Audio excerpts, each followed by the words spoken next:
Ready. I'm rolling. Okay. I'm going to ask you about being the principal at your school and Okay. a little bit about your responsibility and also the neighborhood. Okay. So tell me a little bit about what school where you are principal and what your responsibility is like. Okay. I'm the principal at Dr. George Washington Carver Academic Elementary School in the Bayview, Hunters Point in San Francisco. And being a principal is an awesome responsibility because not only are you looking out for the children, the staff, but the parents play a significant role in that also. And so we call ourselves a Carver Village because we believe in the concept of the village and try to make it a community. So it's not just a school, it's a school within a community, and we try to serve the needs of the entire community. Paul's saying it's too loud with everyone. Yeah, there's just a couple things on it. One more time. Tell me about your position as the principal and a little bit about the neighborhood. Okay. I'm the principal at Dr. George Washington Carver Academic Elementary School, and being a principal is a very awesome responsibility because you're responsible for the education of the children, for the curriculum, for the teaching staff. I have paraprofessionals there, and the parents are considered a part of that, the stakeholders. And so we try to work as a team, looking at our school as a community school, and that's one of the reasons why we call ourselves the Carver Village. Okay, and tell me about, can you describe Bayview Hunters Point to me? Okay, Bayview Hunters Point is in a part of the city where we have the largest amount of percentage of students who live in public housing, the largest percentage of students who are foster children, the largest percentage of students who are raised by single parents and grandparents. Okay. Now, tell me about the importance of a trip like this for children, specifically from Bayview. Okay. One of the things is that a lot of times our children do not have the opportunity to go beyond their neighborhood, let alone beyond San Francisco. So a trip like this is once in a lifetime. One of the things that we try to do at the school is in third grade, they take a tour of San Francisco. In fourth grade, we always go to Sacramento. Okay, and in fifth grade, if the parents work extremely hard, then we're able to take them to Washington, D.C. But to think beyond that, to think global in terms of going to 2 other continents is totally incredible. So I think that the experience will touch their lives in different ways at different times. I would think that when they're in fifth grade and they have to reflect on what was the most memorable thing that you've done in elementary school to come up. When they get into middle school and they have to study world history, it'll come up again. And I'm sure in college at some point it will happen. And I would think even as an adult, when they pick up a book and read it, or look at a newspaper, or have children or grandchildren, that this will become part of their oral history. Okay, now you chose Venetia. Yes. Tell me a little bit about Venetia, and then tell me what you've observed in her in terms of her change. Okay. Venetia was selected by myself and her third grade teacher. Mrs. Weller was a third grade teacher, and she had a teacher named Miss Johnstone. And one of the things that I wanted to do was to select children that would not graduate next year. Okay, that they would be there for a year or 2 years. And Venetia is an extraordinary child. She's gifted. She has the ability to write.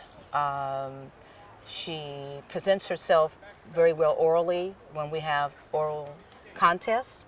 And I thought that this would be an opportunity to see her grow in various ways.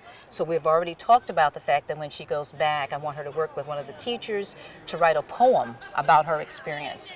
And so she said that she's looking forward to doing that. So I'm hoping that through the help of someone else, we could possibly put that to music and have that. So that's one of the projects that I want to continue with this.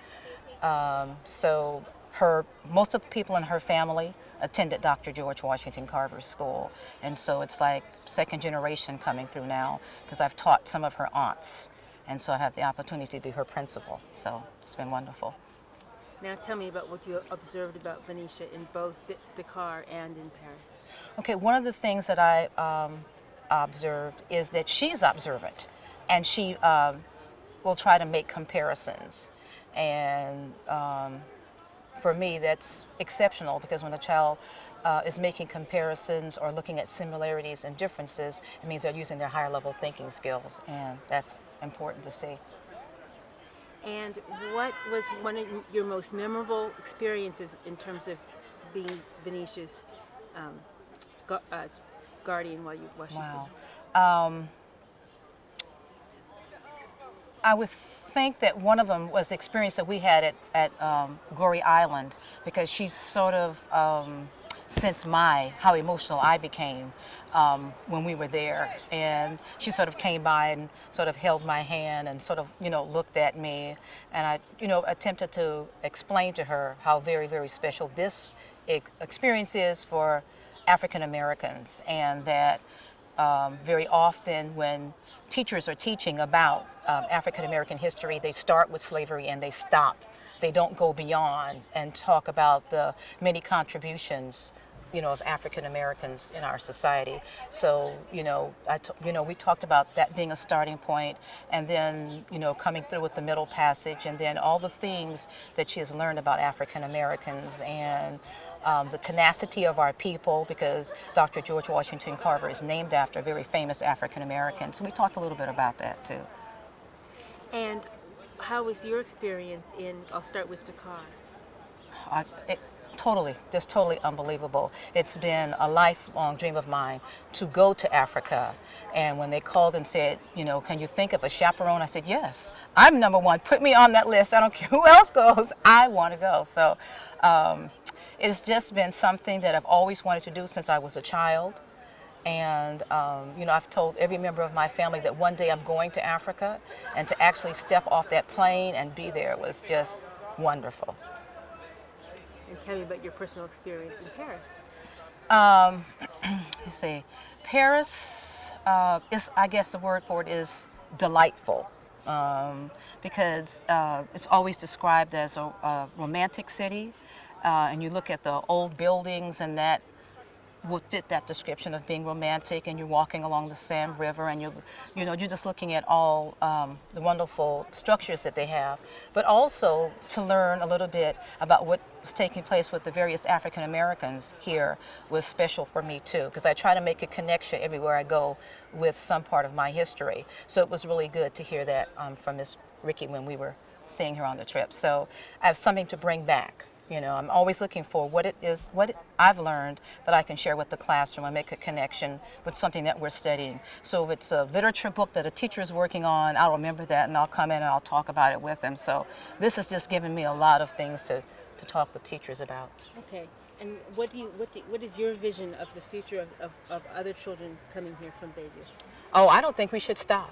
I look forward to, every 2 years, some of our children being able to take this trip. And once having gone, you can share with them some of the experiences so they will know what to anticipate. I look forward for forever, for having forever, yeah. I'm going to ask you that question again because of that radio noise. Okay. What was it? Oh, yeah, okay. You could just start from, you could pick it up from the... No, let's start from the whole question Right, again. Okay. Tell me, Not so up, just like... tell me about what your hope for the future is in terms of bringing Bayview children from San Francisco to Senegal and Paris. Okay. In the future. My hope and dream is that this trip will continue so that other children from the Bayview will have this extraordinary experience. I think it can become a conversational piece within the community, that children can look forward to the possibility of either hearing about it or going themselves. And I think with the experience that we've had, that there can be some connections that we can make for them, in the future. Thank you Okay. very much. Okay. Thank you. Thank you.